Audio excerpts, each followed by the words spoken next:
Thanks so much, Jane. I hope everyone can hear me. My name's Helen Disney. I'm the CEO of a company called Unblocked, which teaches people about blockchain and other frontier technologies. And we're also partners on this event, I think because both Jane and I share a passion for the use of blockchain and frontier technologies for public good. So it's a great pleasure to have this panel here with us this afternoon. Obviously, we've only got half an hour to solve all the problems of the world, so we better get cracking. So I'm going to ask my panelists just to briefly introduce themselves first, starting with Georgina. My name's Georgina. I'm Chief of Staff at the Reserve, and at the Reserve we work day to day in looking for systems and solutions and helping to build those systems that are solving some of the issues around data, privacy, identity, and all of this is seen through a lens of blockchain. George? I'm George Windsor, Head of Insights at TechNation. TechNation exists to support scaling tech entrepreneurs in the UK.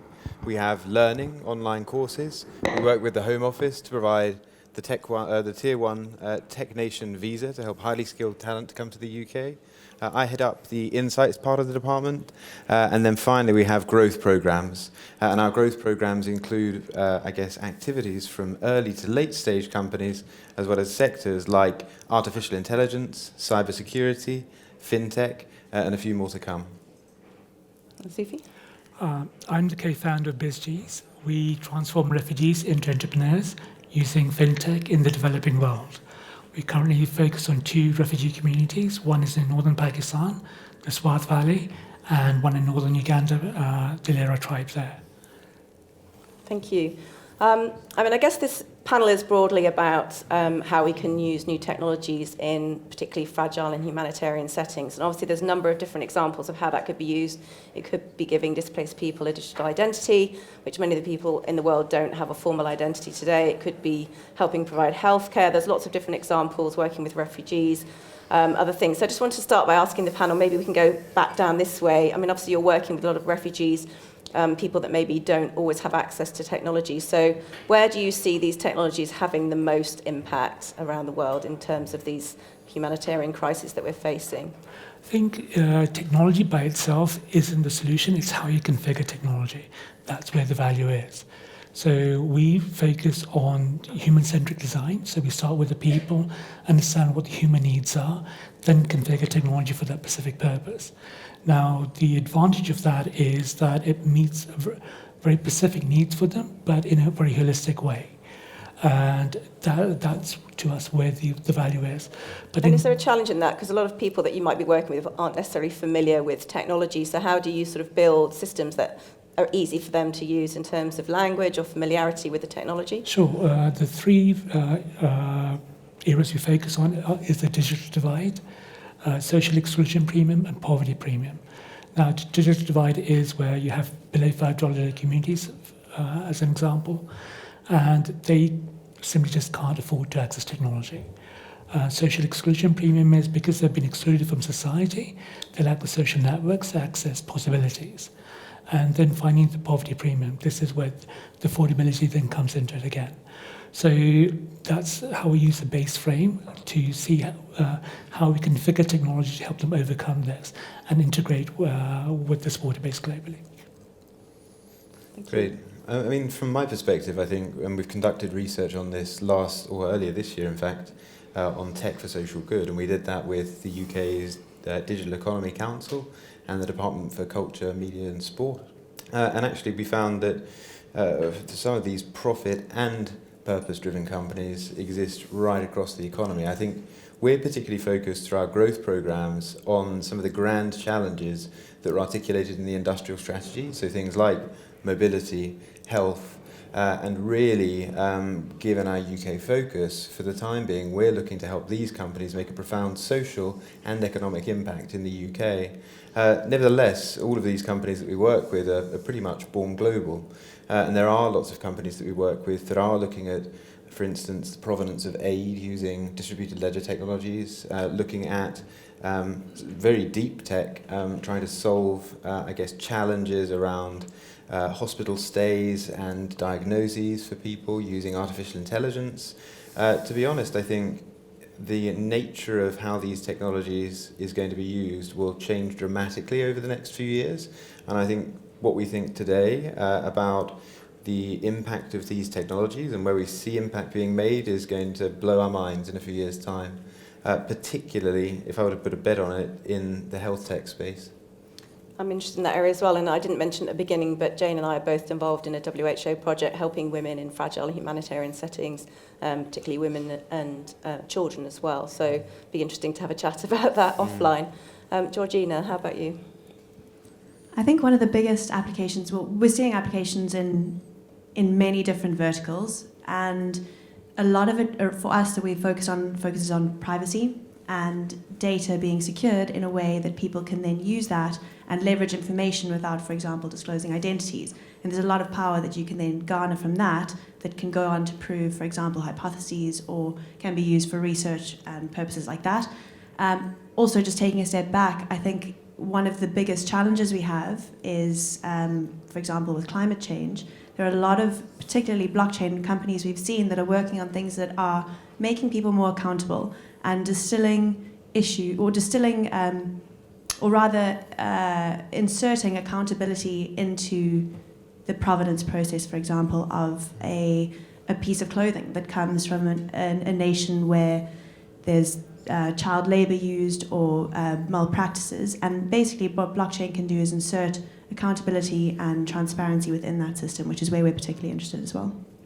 Yeah, I mean, that raises a really good point, which kind of comes on to the next thing I wanted us to talk about, which is what is it about blockchain and some of these other frontier technologies that is providing a step change in helping people in these difficult situations? Because obviously we have a lot of kind of lofty goals, the SDGs, we have a lot of people who want to help, whether it's government money, big charitable foundations putting money in, technologists like Bill Gates who've put money into kind of trying to fix some social problems that we have. But how can these technologies specifically help? What is it that's different about blockchain compared to, or the combination of blockchain with other technologies compared to what we've had before?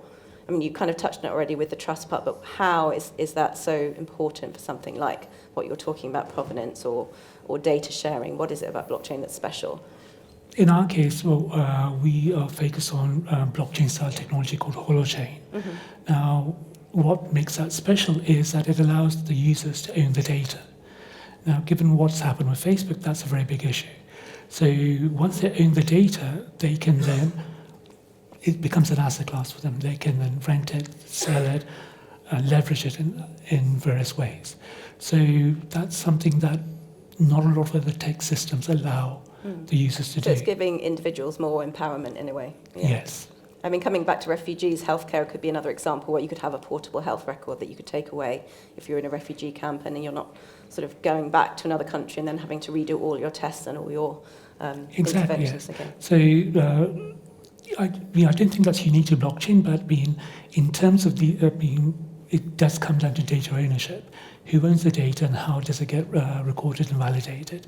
So like Georgina said, I mean, it's having that process in place where you can then follow as the data enters the system to who's using it, how they're using it, and what the outcomes are going to be. So in the case of healthcare, for instance, you could have a Syrian refugee who goes to Lebanon for 6 months, from there goes to Turkey for a year, then ends up in Germany 2 years later, and they have to start again on each and every time they change a geography. With technology like this, that becomes that supports them in plugging into the system very quickly, as opposed to taking years on end. Yeah. What about cross sort of sector collaboration? Because obviously there are many different agencies involved in these projects. Sometimes there's government money, there's charity money, we talked about it before, and there's lots of different local groups who are, maybe a national or international charity has little local partners on the ground. So do you think that blockchain has a role to play in that kind of cross-sectoral collaboration as well? I mean, for me, yes, I think so. But I think we're going to need to shift the rhetoric around some of these emerging technologies and not take it for granted that they are going to be able to provide benefits sort of without testing and exploring. For me, I think it really is a double-edged sword. I think on the one hand, it can provide an awful lot of security. It can enable trust. It can empower people to take control over their data if they so want to. or look to reap some of the rewards of that data. But on the other hand, I think there are many ways in which technology is increasing inequality, is meaning that we've got, I guess, the sort of mechanisms of labour in very few people's hands, lots of data in a very concentrated sort of business environment. So I think we still need to work through a number of different ways, and obviously I'm not the first person to say this, but I think we have to be really cognizant that actually these technologies are not in themselves good, they're very much neutral, it's their application that really determines how much of an impact they're going to have.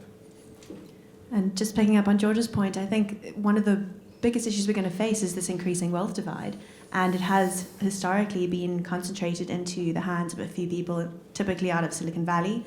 And if we cannot find a way, as you say, to actually at least level that off or try and make up, I think we're at a breaking point already. And I think that it's not going to be long until it really starts boiling over if we don't actually start acknowledging that there is a serious system design flaw because of how the wealth concentration is going. Yeah, I mean, we kind of, I guess, touched on this morning a bit with the AI ethics panel, but there's two possibilities. Obviously, there's one great possibility, which is these technologies do enable things like digital self-sovereign ID and, you know, the ability to get finance to people in far-flung parts of the world or help them manage their healthcare, prevent human trafficking, you know, lots of great things that are touted as possible solutions for the technology, but the other side is it's exploitative. So, you know, in the past, we had drug companies going and doing clinical trials in sort of unregulated ways in developing countries because they could get sort of essentially cheap labour to take part in their clinical trials without much regulation. You know, the same could be applied to data. You know, you're giving up a lot of your data without really knowing what you're doing with it, and you're not necessarily a sophisticated customer of a Western nation. So, you know, maybe you're offered a phone with some blockchain, lovely app on it, you know, and you're just merrily giving away all your data, not knowing that actually, you know, you're selling your genomic data to a pharma company or some other sort of situation that might not be considered the most ethical way of treating people. So how do we get people in these vulnerable parts of the world, or people who are not necessarily vulnerable but have become vulnerable because of where they live, to trust technology more than they would say trust, you know, a government agency which might have let them down in the past, or trust a charity which has had some sort of scandal attached to it? Is there a way, you think, to get people to kind of trust in the tech? Because we all fear new things, don't we? And if someone comes along with a well-meaning intention and says you should use this technology, why should I, as a person who's been displaced from my home and is in a very vulnerable state, trust, you know, this app or this phone any more than I should trust a government agent or a charity worker? Our experience is, it does depend on the geography. And for instance, in the Swat Valley, they've had that experience where well-meaning people have come in and they've promised a lot, but they haven't delivered, or, for instance, the outcomes haven't much matched what they promised. In Uganda, it's slightly different, being they're very progressive towards refugees. The culture is quite different. So what we are finding is that the adoption rates are quite different for the same technology or for the same support. So people's experiences do define how they adopt these solutions. But you're absolutely right, you do need to earn their trust. And that's why one of the reasons we have to work with locals on the ground is because they're that bridge to helping us understand exactly what these human needs are that we need to focus on. Yeah, so you're sort of growing it from the bottom up and asking people what they want rather than coming in from another country and saying, we think you should have this. Exactly, yes. What we found in a survey that we conducted both in the UK and across 10 other large global markets, including South Africa, US, China, was actually the UK, people tend to trust tech particularly strongly, far more than we thought. About 82% of people said that they trust the tech that they use. Elsewhere in the world, particularly in countries like Brazil, in some sort of in the middle in South Africa, in China, people trusted the technology they used much less. And I think it was very different and it was very stark, the sort of technologies that people were using across those different boundaries. I think a lot more needs to go into unpicking why that might be the case, and particularly why there's such a gulf between countries that are not all that different in terms of their development in the round. It may well be that we skewed it slightly because of the survey mechanism we used, but I think there is a lot of work to be done. However, it's perfectly valid for people not to trust the tech that they're using and make a decision accordingly. Georgina, do you see any examples of companies that you're working with or projects that you know of where you think sort of pilots are starting to get people to trust and see a different way of doing things? Yeah, actually, one of the projects that we worked with for about a year now, they are building a mesh network, and effectively what that is an alternative internet, and it is entirely decentralized, which means that there's no possibility for people to hack into what you're looking at and to effectively either hack, steal, drop in and monitor your data. So that for me is one of the most exciting things that we've seen, and they're launching in Paris, but hopefully will be kind of more global soon. And I think they really, that's just, it's just mirroring what society is wanting really, and that is just to have control of their own data and to know, for example, there was a face, you could make yourself older on an app on your phone, and it was highly entertaining, and I was actually one of the people who did it.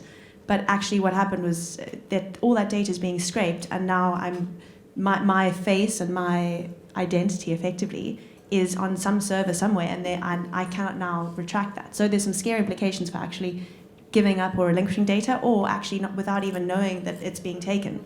And one of the projects called Key Foundation is actually addressing that. So yeah, very excited about that. Interesting. Do we have any questions from the audience? I can't really see the audience, but if someone has a question and wants to put their hand up and ask the panel, do stick your hand in the air and a microphone will come to you.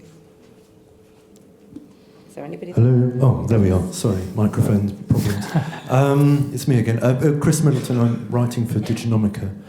One of the problems, it seems to me, is that one of the few ways in which organisations have been able to make money out of a lot of this technologies is advertising.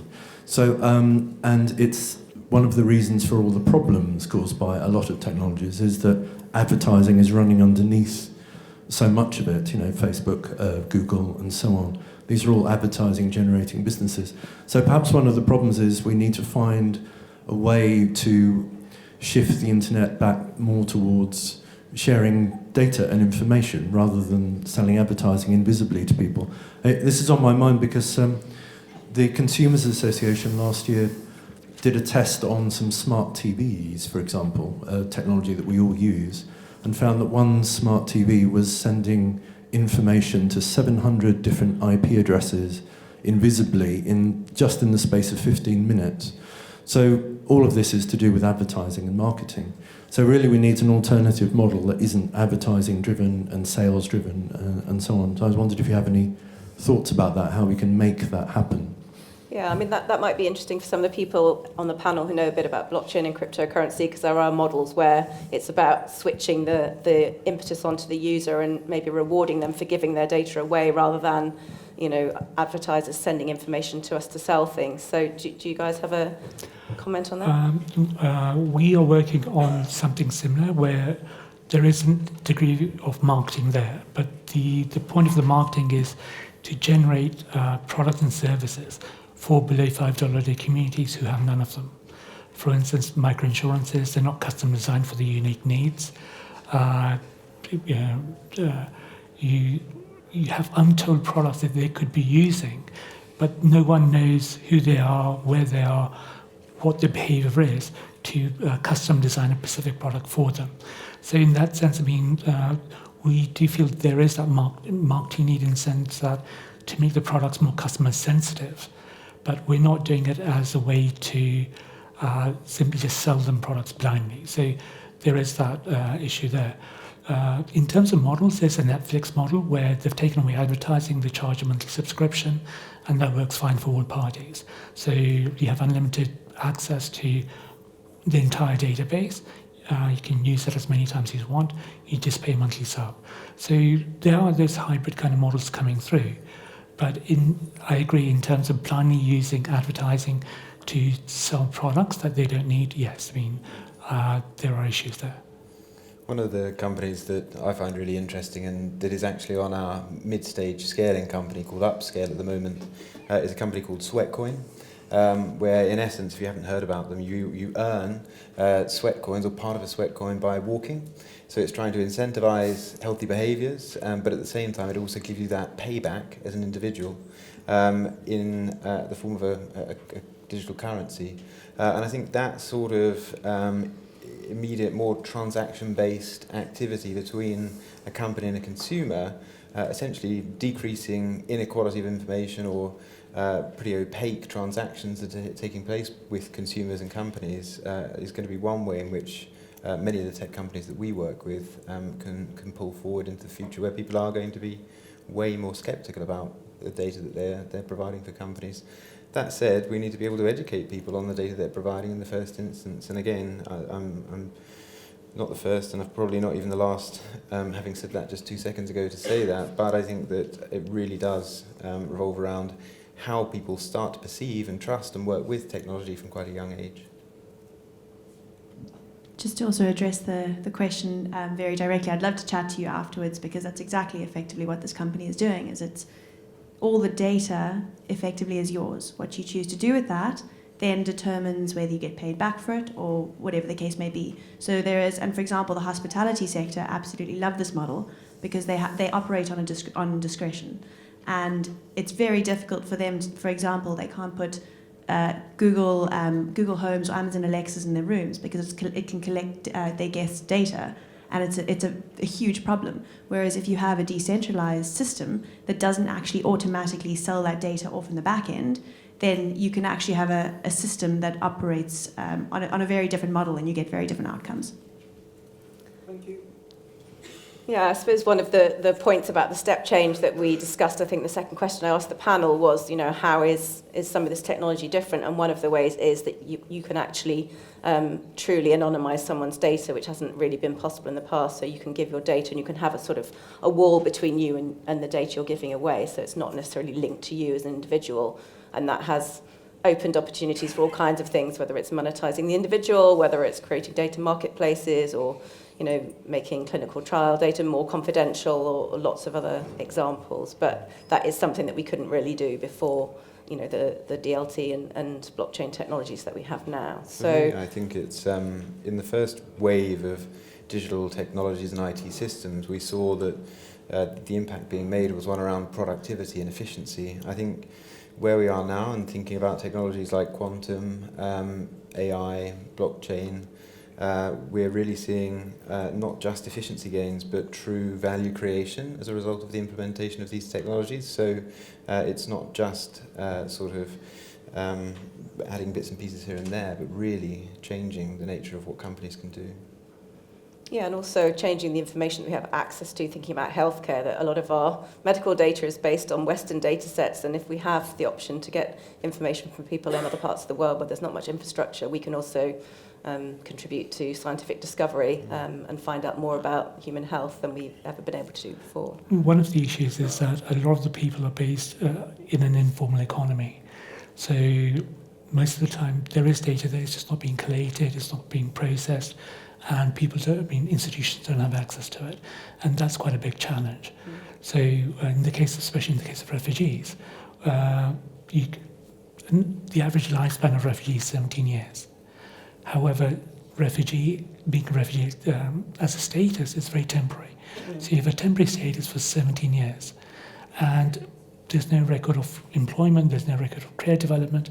So if you want to plug yourself into a system at year 16, even though you've been economically active there, it's very difficult to do that. So balancing that challenge alongside these issues is part of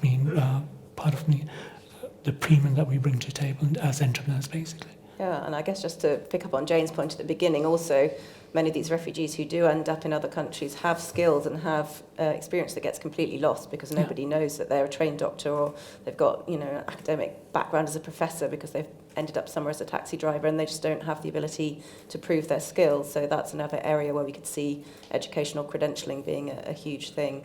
And once you've got an immutable record of your learning and knowledge, it can't be destroyed by war or fire or weather events. Yeah. Fantastic. I'd just like to ask each person just to maybe say one sort of practical step they think that could be taken to get us a little bit closer to where we want to be in terms of the issues we talked about. The biggest thing that I'm worried about at the moment, and for a while, is climate change. So I'm going to talk to that and how I think we're at a point now where the only solutions we really have open to us are ones that actually aren't in existence yet, because the ones we do have don't necessarily solve the problem we have.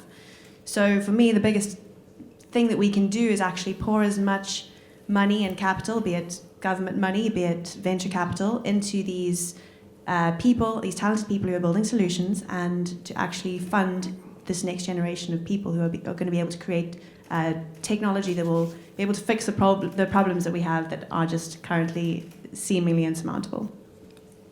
For me, I think I'd just say I think it's incredibly exciting to be looking at companies that are really applying emerging technologies in new fields.